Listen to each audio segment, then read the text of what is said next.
So if you will kindly allow us to depart. She took a step toward the window, keeping eye and bow trained on the one-eyed giant. The huge man shook his head and said, "Calm down, Sprite. You're pointing that at the wrong man. I'm not out for either of you. We were here to put down Johannes's madness, but he spat. It looks like the good king has gone and fled. The siege is over. Not that it took long. The castle is emptied, and he ain't here. I'm just glad I thought to follow that damned mercenary company over to the prison before they took your heads off." He shook his head, his hair and beard tumbling about as wild as a lion's mane. "I reckon they were here looking to loot." Nima slowly lowered her crossbow. "That's what comes of hiring sellswords. Ain't a scrap of honor among 'em." He sighed, which sounded more like the rumble of a sleeping grizzly. "Johannes, his madness of late has thrown all of Sivar into panic. His men have been harassing travelers, arresting merchant seamen, killing folk on the road, all on his orders. Our trade routes in these parts are shaken to the core.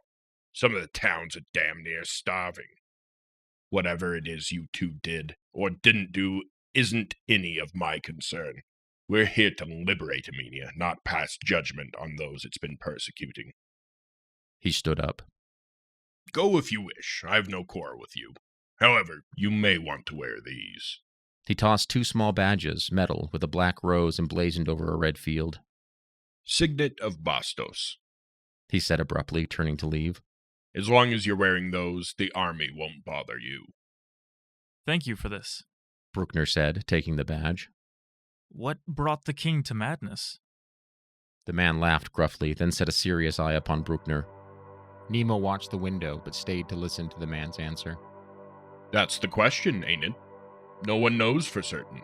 Old Johannes was never what you might call a model ruler, but he was only a bit of a fop before, never dangerous save for his occasional negligence." He looked around warily, then leaned forward as if to avoid being overheard. "Don't know if I ought to be repeating this. Don't know if I believe it myself, for one thing. But the rumor is that dark things have trickled into these parts. They say a demon woman, a succubus woman, wormed her way into the king's bed and his mind. That ain't all either. Folk have claimed that Johannes's men, the ones who've been ambushing people on the road and such, some have claimed they have seen creatures with them, with horns and the like." The giant's eyes widened. "Spawn of darkness." For a moment, silence reigned. Then the man sat back and laughed, twirling his sword in his hands. "Like I said, though, people love to talk, and folk are easily beguiled, whether by succubi or rumors, so it seems to me." He shook his head wearily. "Still, troubling, though." The man looked up suddenly, as though struck with a new notion. He looked at the 2 erstwhile prisoners anew, as if taking fresh stock of them. "You two look like the sort who like trouble, though, eh? If you're interested, I'm sure my commanding officer, General Aleksander, could find a job for the two of you that involved infiltration and sword work." "For my part, it's sword work I've come here for. But I'm no mercenary killer. What sort of work is this?" Nima had opened her mouth eagerly when Bruckner began to speak, looking ready to accept the offer without reservation. However, as Bruckner's words sounded, her expression subtly shifted to one of reserve. Yes. She said with mock sagacity. What kind of work would we be getting ourselves in for? The man waved a hand dismissively at their concerns. "I know sellswords, and be assured, I did not mistake either of you for such. If you were to seek a path from General Aleksander, you'd be working directly for the head of the allied Severan armies. Bastos, Aspil, Sivanar, Eltulik, and until recently, Emmenia, all look to the general to organize Sivar's defenses. Surely you've heard tell of him in Cormorant, lad, if I judge your accent right." "Certainly I have," Bruckner answered eagerly. General Aleksander of Bastos was hailed across the sunlit lands as a peerless martial commander. Tales of his tactical brilliance were outshone only by those that spoke of his high and unfaltering principle. "I can't quite place yours, though. Where do you come from?" I hail from the coast of the Ambria Sea, from a town called Sultar. but I have not seen those shores since childhood. The man brightened and said, Ah, yes, Sultar. Been there once as a lad. Best oysters I ever tasted. He sat back, stroking his beard a minute, apparently lost in thought, then shook himself. Sorry. I always get sentimental after a battle. He stood up abruptly. Well, come on then. No point sticking around here. The battle's won, and I imagine all the hostiles are under control. The giant man lumbered down the stairs, apparently expecting the two tentative recruits to follow him. He continued talking as he walked down the hallway about the unfortunate nature of this war. With a look to Nima and with his hand on the pommel of his sword, Bruckner followed. Nima did likewise. They followed the huge man down the hall. He was describing the nature of the battle and victory over Emmenia. Forgive me, he said, turning around abruptly to face Bruckner and Nima as the group exited the prison, emerging from the gloom out into the bright noon sunshine. I never told you my name. I am Toril. What are you called, and you? Nima and Bruckner gave their names, which the gigantic Toril heard with interest and quickly committed to memory. Despite his intimidating stature and obvious prowess in battle, he seemed a gentle sort, quick to laughter and full of goodwill. He continued to detail the siege as the group made their way through the captured city. Bodies littered the ground, long slicks of still wet blood were rapidly soaking into the packed earth of the Emmenia roads. Troops milled about, some leading captives, others setting up tents or passing out provisions. The visible houses all had guards posted in front of the doors. Toril gestured to one such guard as they passed. General Aleksander's a careful man. He doesn't hold with looting or raping. He puts his most trusted and able warriors on discipline watch. At least that's what he calls it. Any man caught defiling the survivors gets the noose. He turned to bend a hard eye back at his new companions. I don't expect such stuff will be a problem with either of you, will it? This was said more as a statement than a question. Toril led them through the castle gates. The drawbridge was down and the portcullis had been raised. Outside the castle proper, what looked to be an impromptu command center had been erected. A semicircle of tents surrounded a large central table that was of such fine make that it could only have been dragged out of the castle in order to serve its new temporary master. A regal-looking man stood over the map, conferring with a group of others. His dress was that of the Bastoran military caste, but it was not this that set him apart from the others, for all were attired so. Some nobility in his bearing, some subtle ivory about his brow, or call it a godly light that shone within intelligent and manly eyes. However it was, Bruckner and Nima knew without being told who was in command here. Toril led the two straight toward the table, stopping at 10 feet and raising a Bastoran salute, holding his right hand straight, his arm locked against his chest. General! He called in a controlled military voice. The general looked up and nodded. He said something briefly to a man at his right, then walked over, his arms open to embrace his subordinate. The two men clasped each other warmly, and the general said in a voice at once potent and stoic, "A fine victory, Captain. Low losses on both sides, thank the gods. What do we have here?" I'm called Bruckner, sir. I am a swordsman of Cormorant. Your man Toril says you may have some work for me. Before the general could respond, Toril burst into a roar of wild laughter and slapped Bruckner on the back so hard that he almost tumbled over. He cried out, still laughing. Ah, I do like this lad. He has a pair on him, don't he, sir? General Aleksander raised an eyebrow at Toril and said dryly, "Perhaps you shouldn't kill the boy before he's had a chance to see real combat, Toril." Toril continued chuckling and patted Bruckner's shoulder more gently. Aye, sir. A hint of a smile toyed with the corners of the general's mouth. He and Toril, despite the obvious difference in rank, seemed quite close. He turned to Bruckner first and said, "There is, sadly enough as it were, always work these days in Savar for anyone willing and able to swing their sword in favor of justice." He studied the young swordsman with eyes of slate-gray infinity. "Why do you swing your sword?"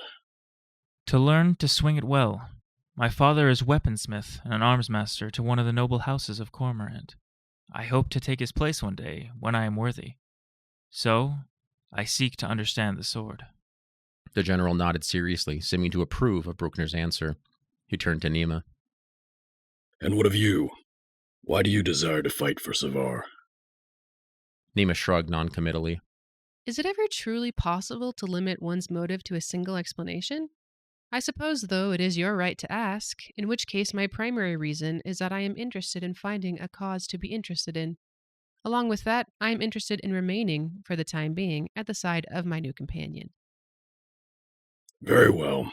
I respect the honesty you've answered with. Come with me. He turned and beckoned for them to follow. He walked about 15 paces to a small brown tent. Bruckner noted the fact that General Aleksander's tent was identical to all of the others that had been erected. No pomp or fanfare drew attention to the fact that the most decorated military man in all of Savar had his temporary headquarters here. Aleksander drew 2 pieces of parchment from a chest and laid them on a desk alongside an inkwell and quill. If you will serve, read these and sign. I apologize for the necessary haste of these proceedings, but time is our greatest asset now, and as you might well imagine, I have my hands rather full, seeing to the peaceful transition of Emmenia's government from Johannes's madness to a temporary military tribunal. Bruckner and Nima sat, taking up the papers offered them. The parchments looked to contain standard military contracts. They stipulated that the undersigned would be serving the Council of Lords of Savar, directly under the command of Lord General Aleksander of Bastos. Strict provisions were included against the theft of goods from lawful citizens of Savar, the murder of lawful citizens of Savar, and the rape or general harassment of lawful citizens of Savar. Violations of these codes, if discovered, would, the parchment informed them, result in hanging from the neck until dead. Bravery and fealty would be rewarded with honor and payment as the lords of Savar saw fit, but would amount to no less than 100 gold dazarins per year, according to the Luthian calendar. A line at the bottom of each page awaited signature. Nima took up a quill and signed. Bruckner paused and looked as if he were about to say something. The general seemed to discern his intentions and spoke first. Nothing I will ask of you would violate the expectations of any lawful and just person within the bounds of the sunlit lands. The work I have for you is the location, observation, and if necessary, extermination of elements which seek to shatter the peace of Savar, and by extension the lands of all good, free folk. No doubt you have heard the rumors surrounding the recent madness of King Hector. It seems that at least some of these rumors are true. He studied them, his eyes serious.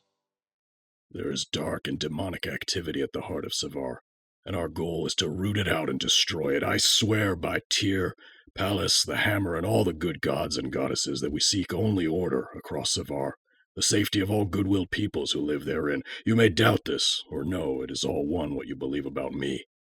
But if any mission you receive seems to contravene what I have just told you, you are under no obligation to fulfill it. The general rose and walked to a nightstand by his cot. Your accent marks you as a Cormorantian. It may interest you to know that King Revuil Foxlash has allied himself to the Savarian lords, and now serves upon the council. Believe me, lad, if you would honor your home, your father, your king, there is no better place for you. Alongside your friend, you could prove a serious asset to me. You are not known here, so you will not be recognized. You could be my eyes and ears in the wild, gathering information, and when necessary, fighting for the mutual good. What say you? Bruckner took up a quill and signed. General Aleksander furled the contracts, saying, I am glad to have the two of you aboard. These times are dangerous, more so perhaps than the majority of the army knows. I have a mission for you immediately if you are ready. There are basic provisions in the quartermaster's tent. And here is some coin. He tossed them each a small leather purse containing 100 gold Bastoran dazarins. Each gleaming yellow coin bore the sigil of Bastos and the city's motto, written in an ancient Savaran tongue, which, translated, meant, Virtue our arms, the gods our shield. Also, the general stood abruptly, walking to the door of the tent and calling out, Henrik, bring a raven at once. He strode back in and said, We will require a method of communication across distance. I distrust magic at the best of times. It seems to me that a living being is always the better option. As he finished, a slight boy of no more than 17 came into the tent nervously, holding a magnificent black raven perched upon his forearm. The general continued, We use these birds to communicate in the army. Each is well trained and intelligent enough to know when to remain unseen as in combat, and how to find me, no matter where I may be. He studied his new recruits. These birds have personalities, and will no doubt pick one of you or the other. No sooner had he finished speaking than the raven fluttered to Nima to perch lightly upon her shoulder. The bird stared at her with the glossy black marble of its eye for a moment before nuzzling his beak against her hair and pointed ear. General Aleksander smiled slightly. I'm not surprised. They tend to gravitate toward women. I need you to investigate activities reported near Mount Ellisbor. There have been reports of orcs massing on the lower slopes and rumors of darker things still. I should tell you, we have very little idea as to how widespread the evils that have corrupted Johannes have spread.